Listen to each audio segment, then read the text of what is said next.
Everyone, स्वागत है आपके अपने चैनल इंटेलिजिबल फिजिक्स में। मैं हूं विश्वजीत चैटर्जी और आज हम लोग जिस टॉपिक के बारे में डिस्कस करने वाले हैं उसका नाम है वेक्टर इंटीग्रेशन। ये बहुत बहुत इंपॉर्टेंट टॉपिक है।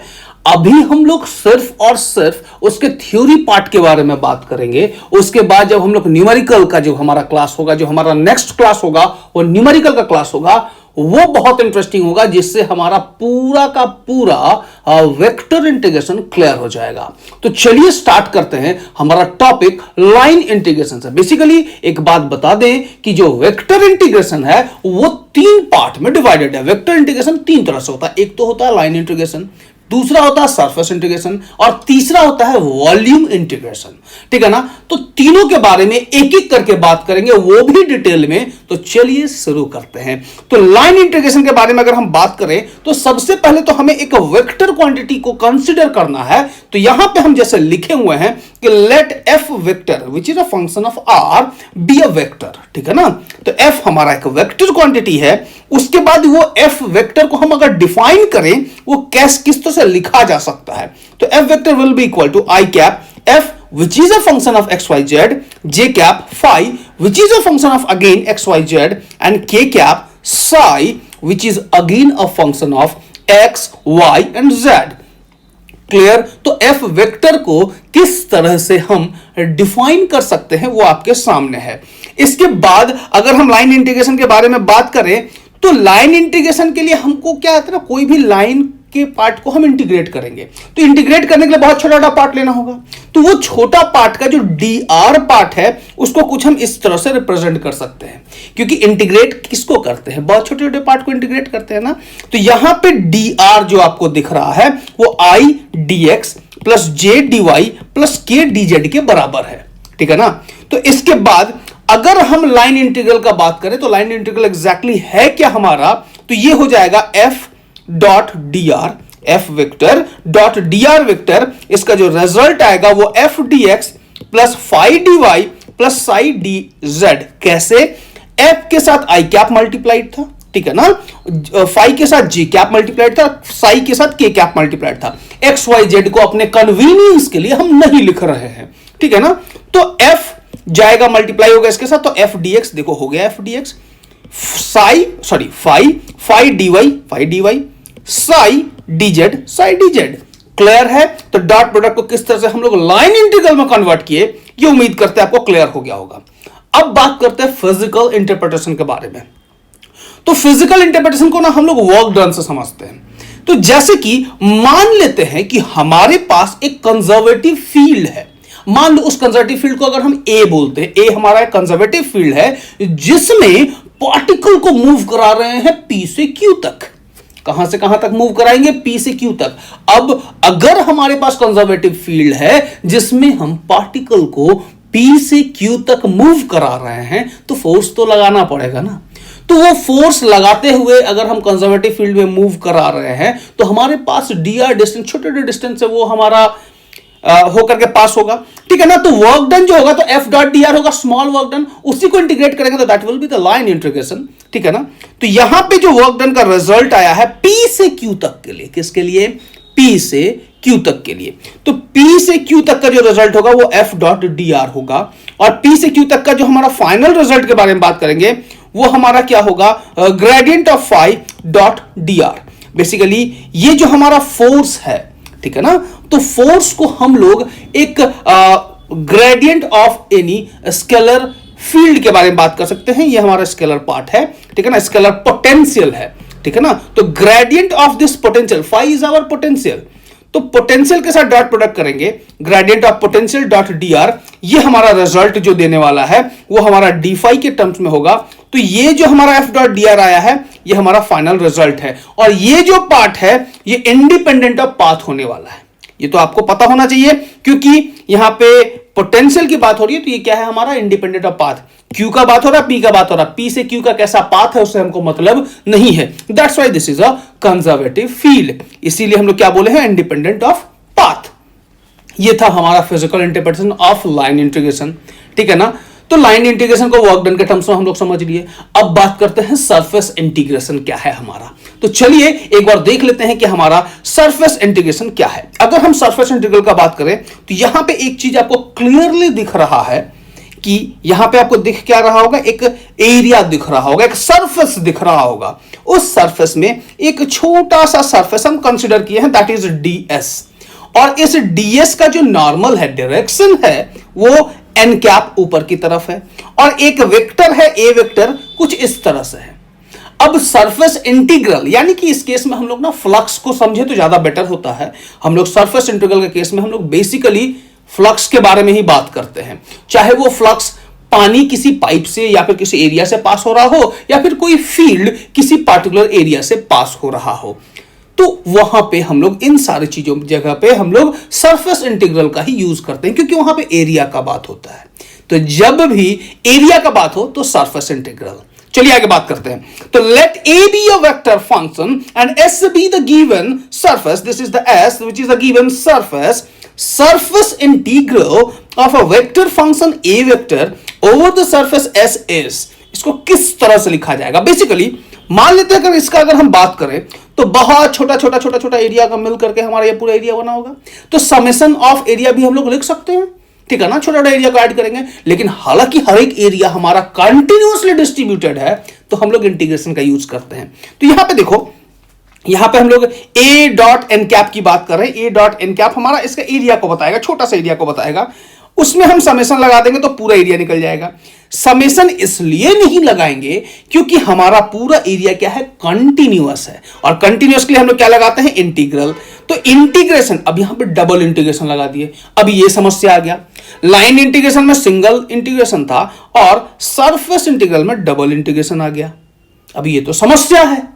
अब इसको भी हम लोग बहुत बहुत ध्यान से समझेंगे कि यहां पर डबल इंटीग्रेशन का क्या मतलब है, आगे देखेंगे। पहले A dot N cap into DS. अब एक बात बताओ, अगर हम डीएस की बात कर भी रहे हैं या एरिया की बात कर रहे हैं तो एरिया क्या होता है, डीएक्स इंटू डीवाई, या तो डीवाई इंटू डीजेड, या तो डीजेड इंटू डीएक्स।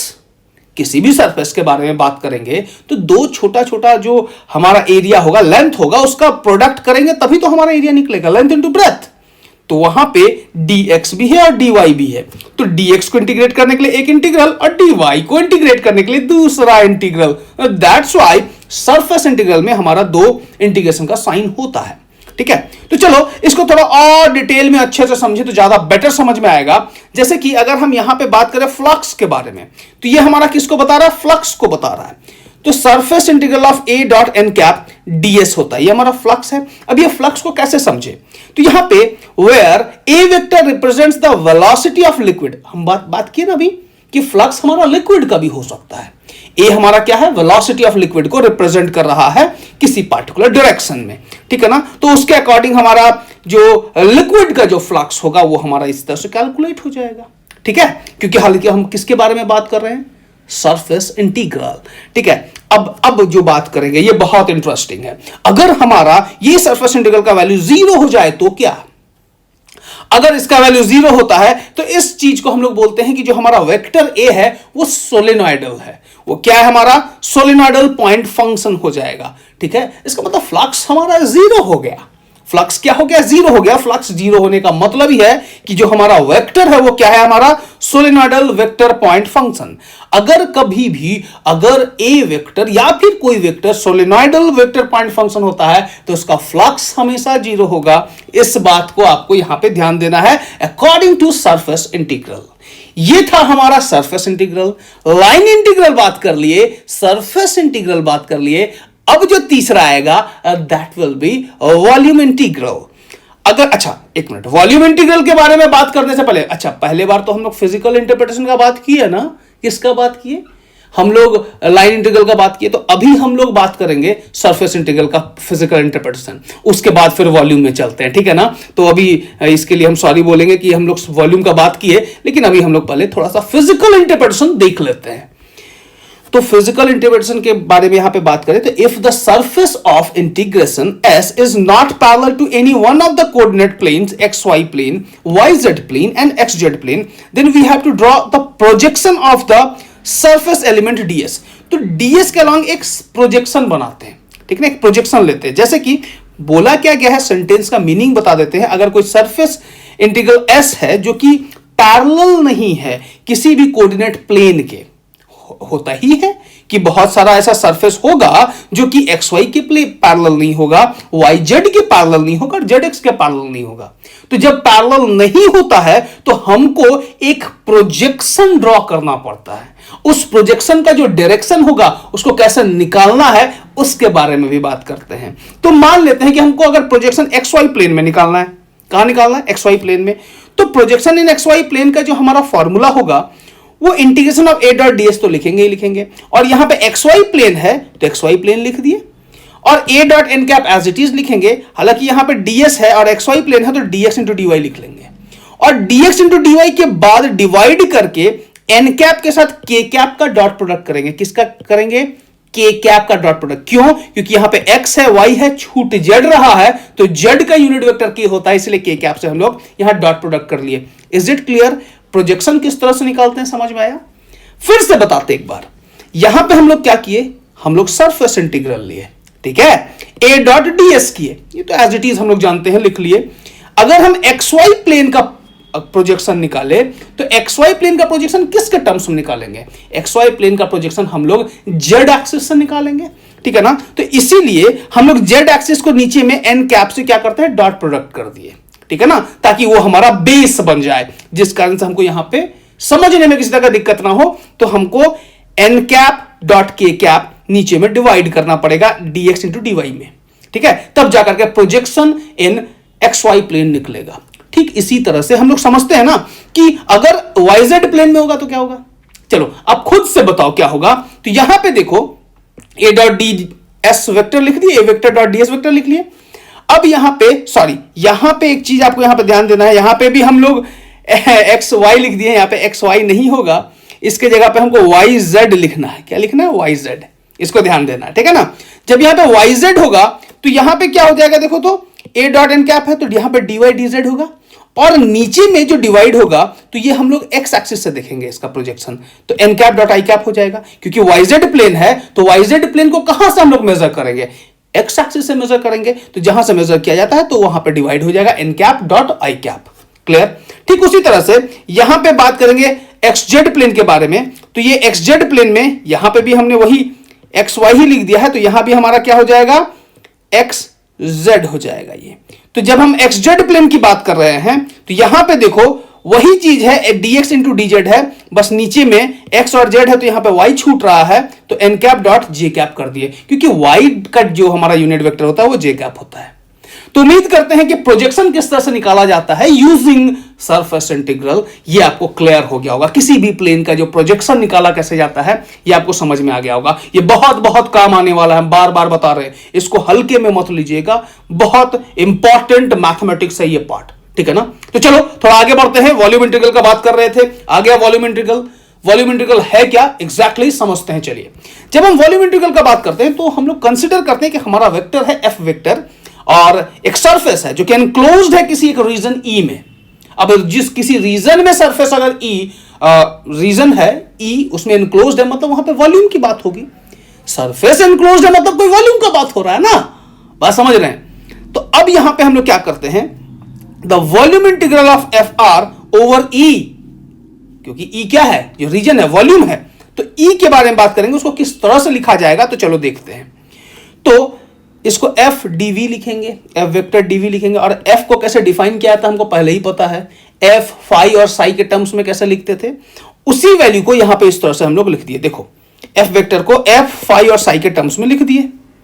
अब क्या है, इसको जब हम सॉल्व करेंगे तो वो क्या होगा एक बार देख लेते हैं, ठीक ना। और डीबी क्या होता है, dx into D Y into D Z, ये भी आपको पता होना चाहिए। अब ये कैसे होता है ये आपको पता इसलिए होना चाहिए क्योंकि अगर हमको एक छोटा सा क्यूब ले, बहुत बहुत बहुत छोटा सा क्यूब ले जिसका डायमेंशन dx dy और dz है, तो अगर वो क्यूबॉइड होगा तो हमारा dx into D Y into D Z हो जाएगा उसका वॉल्यूम, ठीक है।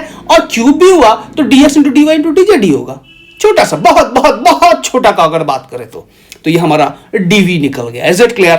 नाउ अब अगर हम बात करें यहां पे जो सबसे इंपॉर्टेंट पार्ट है, जो हमारा वॉल्यूम इंटीग्रल का जो फाइनल एक्सप्रेशन है वो क्या होने वाला है, उसे एक बार हम लोग बहुत अच्छे से देख लेते हैं।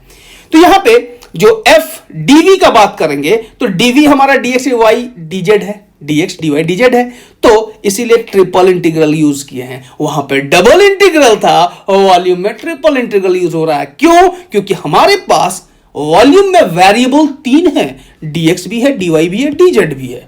तीनों अलग अलग वेरी अगर करेगा तो हमारा ट्रिपल इंटीग्रल चाहिए ना, इसलिए f, अब ये वाला पार्ट हमारा एफ आई कैप था तो यहां पे आई कैप आ गया, फाई जे कैप था तो यहां जे कैप आ गया, और z के साथ यहां पे k कैप था तो यहां k कैप आ गया, साई के साथ k कैप था तो k कैप इधर आ गया, और बाकी सबके साथ dv था तो dv के जगह पे हम ये सारा वैल्यू पुट कर दिए। तो ये जो कंप्लीट एक्सप्रेशन आया है, this is our volume integral. उम्मीद करते हैं चाहे वो लाइन इंटीग्रल हो, सरफेस इंटीग्रल हो या फिर वॉल्यूम इंटीग्रल हो, वो आपको बहुत बहुत अच्छे से समझ में आया है। तो मिलते हैं अगले लेक्चर में एक न्यूमेरिकल्स के साथ, CSIR नेट का न्यूमेरिकल के साथ, और भी बाकी अदर कॉम्पिटिटिव एग्जाम के न्यूमेरिकल के साथ, और भी प्रैक्टिस प्रॉब्लम्स के साथ अगले क्लास में। तो अगला क्लास बहुत बहुत इंटरेस्टिंग होने वाला है, बिल्कुल भी मत छोड़िएगा। तो मिलते हैं अगले क्लास में। जय हिंद, जय भारत,